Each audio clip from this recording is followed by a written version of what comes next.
Hello பிரைஸ்லான், நல்லா இருக்கிறீங்களா? இந்த நாளிலையும் கூட ஆண்டவருடைய வசனத்தை நாம் தியானிக்க இருக்கிறோம்.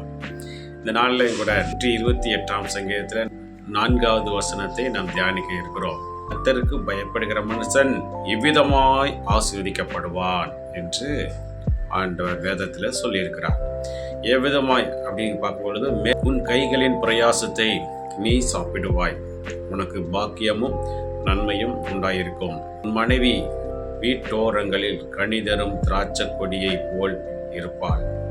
உன் பிள்ளைகள் உன் பந்தியை சுற்றிலும் ஒலிவ மர கன்றுகளைப் போல இருப்பார்கள் என்று இங்கே சங்கீதக்காரன் சொல்கிறார். கர்த்தருக்கு பயப்படுகிற மனுஷன் இவ்விதமாய் ஆசீர்வதிக்கப்படுவான் என்று சொல்லி வேதத்தில் சொல்லப்பட்டிருக்கிறது.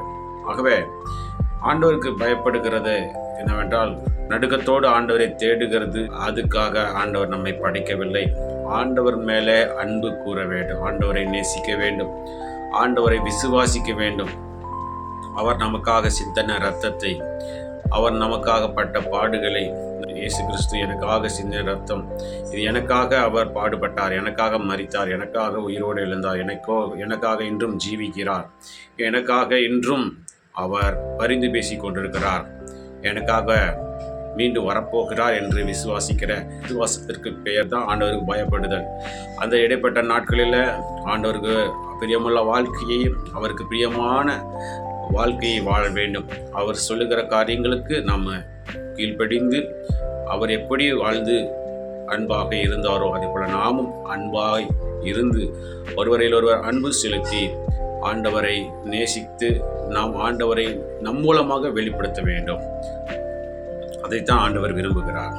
என்னை போலவே நீங்கள் மாறுங்கள், என்னை போலவே நீங்கள் ஒருவரை ஒருவர் நேசியுங்கள், உன்னிடத்தில் நீ அன்பு கூறுகிறது போல பிறனிடத்திலும் அன்பு கூறுவாயாக என்று ஆண்டவர் சொல்லுகிறார்.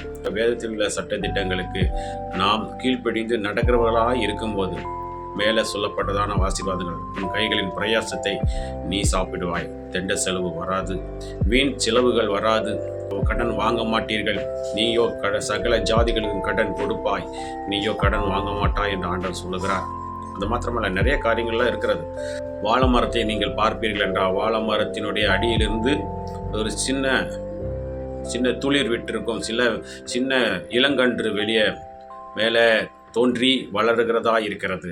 அதுபோல நம்மையும் ஆண்டவர் நம்முடைய பிள்ளைகளையும் ஒலிவமர கன்றுகளைப் போல நம்மை சுற்றிலும் ஆசீர்வாதமாக இருக்கும்படியாக, செழிப்பாக இருக்கும்படியாக, ஒலிவ மரங்கள் ஆயிரக்கணக்கான வருஷங்கள் உயிர் வாழும், அது வாடி போகாது, வறண்டு போகாது, எந்த சூழ்நிலையிலும் நன்றாய் வளரக்கூடியதாக இருக்கிறது என்று பார்க்கிறோம்.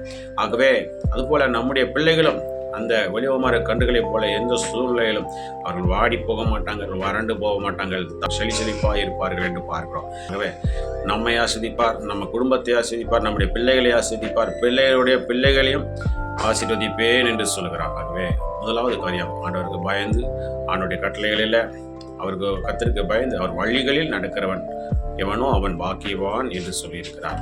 ஆகவே நம்மை ஆண்டவருக்கு ஒப்பு கொடுப்போம், ஆண்டவருடைய கட்டளைகளின்படி நடந்து ஆண்டவருடைய ஆசீர்வாதத்தை பெற்றுக்கொள்வோம். ஆண்டவர் நம்மை ஆசீர்வதிப்பாராக.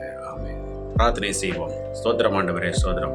எங்கள் நேசிக்குதான பரலோகத்தில் தந்தை, ஆசீர்வதிக்கப்பட்டதான இந்த நாளிலே கூட நீர் கொடுத்தபடி வார்த்தைக்காக நன்றி செலுத்துகிறோம். எங்கள் குடும்பம், எங்களுடைய பிள்ளைகள், எங்களுடைய பிள்ளைகளின் பிள்ளைகளையும் நீர் ஆசீர்வதிக்க போகிற தயவுக்காக நன்றி செலுத்துகிறோம். இந்த நாளில் கூட ஆண்டவரே, உங்களுக்கு பயந்து நடக்கிற பிள்ளைகளாக எங்களை மாற்றுங்க. ஆண்டவரே, நம்முடைய வழிகளை நாங்கள் பின்பற்றுகளாக, நம்முடைய பாதையிலே நடக்கிறவர்களாக எங்களை மாற்றுங்க. இந்த நாளில் ஒவ்வொரு பிள்ளையுடைய வாழ்க்கையில் இருக்கிற எல்லா பலவீனத்தை மாற்றி போடுங்க. சுகத்தை பலத்தை ஜீவன ஆரோக்கியத்தை கொடுங்க. கணவன் மாறி ரசிங்க, மனைவி மாறி ஆசீர்வதிங்க, ரசிங்க, பிள்ளைகளை ரசிங்க, ஆசீர்வதிங்க. உடைய நாமத்தினால் ஆசீர்வதிக்கிறேன் ராஜா. அந்த நாளில் கூட நாங்கள் செய்கிற வேலைகள், தொழில்கள், படிப்புகள், ஊழியர்கள், போக்குவரத்துகள் எல்லாவற்றிலும் உடைய கரம் கூர்ந்து பிரிகாரம் செய்து நாமத்தை மேம்படுத்துவார்கள். அவர்கிட்ட கிறிஸ்துவின் நாமத்தின் மூலமாக கேட்டுக்கொள்கிறோம் எங்கள் ஜீவனுள்ள நல்ல பிதாவே. ஆமென், ஆமென், ஆமென். பிரியமானவர்களே, ஆண்டவர் நம்முடைய ஜெபத்தை கேட்டிருக்கிறார். அவர் நம்முடைய குடும்பத்தை மேன்மேலும் ஆசீர்வதிப்பார். நம்மையும் நம்முடைய பிள்ளைகளையும் நம்முடைய பிள்ளைகளுடைய பிள்ளைகளையும் காணும்படி நம்மை ஆசீர்வதிப்பார். ஆமென்.